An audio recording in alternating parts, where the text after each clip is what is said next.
Let's talk about accidents that happen. I mean, I'm sure you've played beats for artists and they didn't necessarily pick those tracks and they ended up somewhere else. Like, what are some of your favorite accidents, so to speak, as far as tracks that I've done? Accidents. Skills was an accident. That almost didn't make the album. Ended up being our single. What's another accident? Robin Hood Theory from Moment of Truth. Yeah, that was an accident. But I always liked that beat, and Guru did exactly what I wanted. Like, even lyrically, everything he said to it was exactly what I wanted. Because I knew that's not a beat I could get to other MCs, and they'll be like, oh, yeah, I'm going to kill this. Because when I have other MCs hire me, they want just a straight-up tempo banger. Where a record like Robin Hood Theory, I can get out to Guru, and he knows exactly what to do to it and tear it apart, but he still knows I'm going to give him some records for the street, one for the club, one for radio. But he'll tamper with that left field. So I like my left field beats.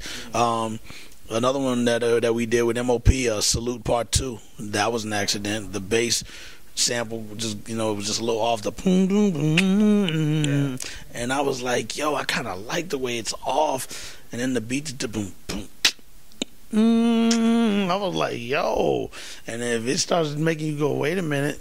If I say wait a minute, then it's coming. Over the years, man, I've heard stories, like the whole thing with Big and kicking the door with J. Rue and all of that. But somehow you've managed to stay clear of a lot of beef, so to speak. So, I mean, how to you as a producer who's, able to have so many footprints in the game all over the country and all over the world, how important is it for you to kind of stay neutral and stay true and just stay real?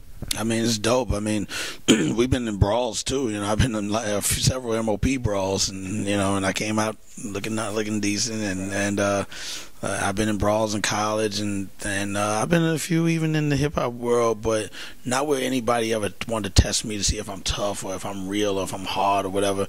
It was always just either somebody down with us was having it out, but we all ride together, So if we got to throw down, we got to throw down, but the situation with even with the situation with kicking the door, I was prepared to go there if we had to, because I knew what level One Day was on when J. Rue did the record, but the record was necessary when we did it, and we weren't there to diss Big. We weren't dissing Big at all. You know what I'm saying? Jay Black was the one that got the biggest diss of it, and that was a personal situation that I won't talk about on camera. But when J. Rue told me the deal on why he was dissing him, it was very justifiable. And even if Jay Black wanted to know, it's a very justifiable thing, So it wasn't no he say, she say, and nothing like that. That's the reason why he said what he said, because he literally heard something come out of his mouth that he didn't know that he heard him, that J. Rue heard him. So, it was with the power of music, you can take it to another level, but that record was just talking about the state of where hip hop was.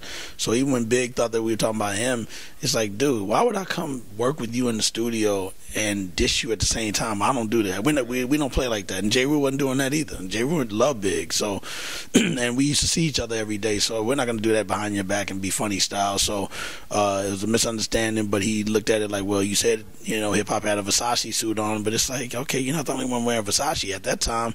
Mad people were wearing it. It was Versace, Coogee, all that stuff was popular. So I just not into wearing those types of clothes, but that was the hip hop gear at that time. So we were dressing hip hop in that outfit and saying, now it's over here, now it's over there.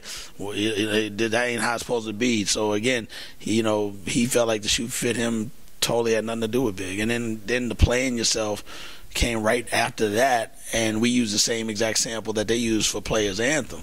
So Players Anthem, Playing Yourself, because what it was, I had the exact same loop. The boom, boom, boom, boom, had it the exact same way.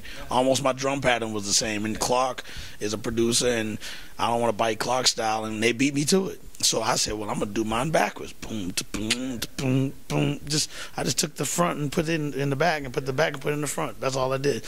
So then it made it look like, oh, okay, and y'all even throwing another dart, but we weren't even doing that. So being there was a misunderstanding, and he wanted to vent, even though I stopped the tape and then commented on it and had just a little heated discussion, no beef.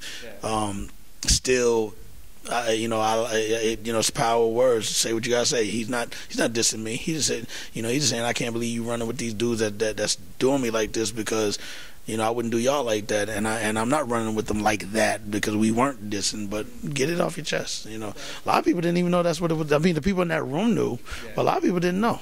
A lot of people never knew that's what that line was, and I'm sad Big's gone, because I only saw him 2 weeks after, because we did 10 Crack Commandments, and that was the last song on the album before he turned it in. I remember he was doing the sequence of his album on a yellow sheet of paper. He was like, "Yo, 10 Crack Commandments is going here." He was showing me the list, and this is after we did Kick in the Door. So you see, we were still cool. Me, Puff, Gutter, everybody, C's, everybody. So we're at the Red Bull Big Tune. I think that it's important for competitions like this, for hip-hop, because it kind of keeps the art form alive and vibrant by introducing new talent into the industry. If something like the Big Tune existed back then, do you think it would have helped hip-hop thrive quicker, or maybe span a few more continents a little quicker? What do you think? I mean, you never know, because we had, back in our day, we had the new music seminar. We had Jack the Rapper, which was the same thing as a convention. I mean, this is more just for beats only, but like Sha Money did a producers conference where it was more like a conference. And so we had new music seminar, Jack the Rapper, we had Impact, we had How Can I Be Down.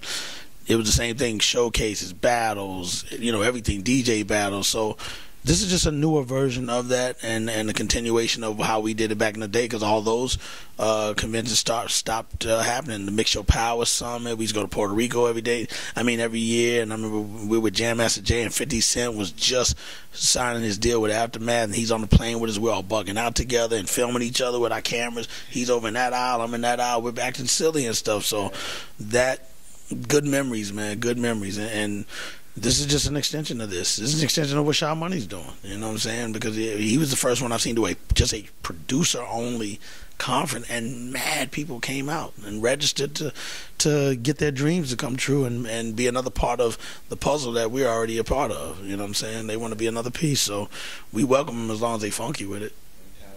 Since the name of our website is What's in My Headphones, we gotta ask you, what's in Primo's headphones right now? And it ranges from rock to alternative to funk to, I have a slow jams folder, but so if you just want to name off a couple things, Ohio Players, Parliament, I'm back on that right now. Bootsy's Rubber Band, and Rick James old stuff. I got some Jill Scott, her first album's in there, I'm bumping. I'm listening to Rush's Moving Pictures album. I'm listening to For Those About to Rock from AC/DC and Back in Black LP. David Bowie, Space Oddity. Man, what else?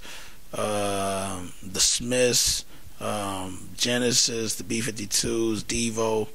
Like, that's really what I'm listening to right now, because I'm hip-hop all day, so that, no matter what, I mean, you can put me in a time warp and wake me up 20,000 years later, and I'm still going to be hip-hop and banging it out properly. Yeah. But, I like to hear other stuff just because I'm 44, so I was born in the in the 60s, so I got to hear 70s and 80s, and live that. I like, even with hip hop, we lived the 80s. We got to see Eric B and Rakim and all them coming in with the big dookie chains and being like, damn, I want to be like them, and damn, I hope I get on one day. But we got to see them. Cool G Rap with the big K, like they were our stars. They were like, wow to us. You know what I'm saying? Where somebody like Jay or Big were more younger than me, so they were more like looking up to us, to me, and asking me, can I help out? Where I was like, yeah. I didn't look at them as little boys, but I mean, they're they're younger than me, like by 4 or 5 years. Yeah.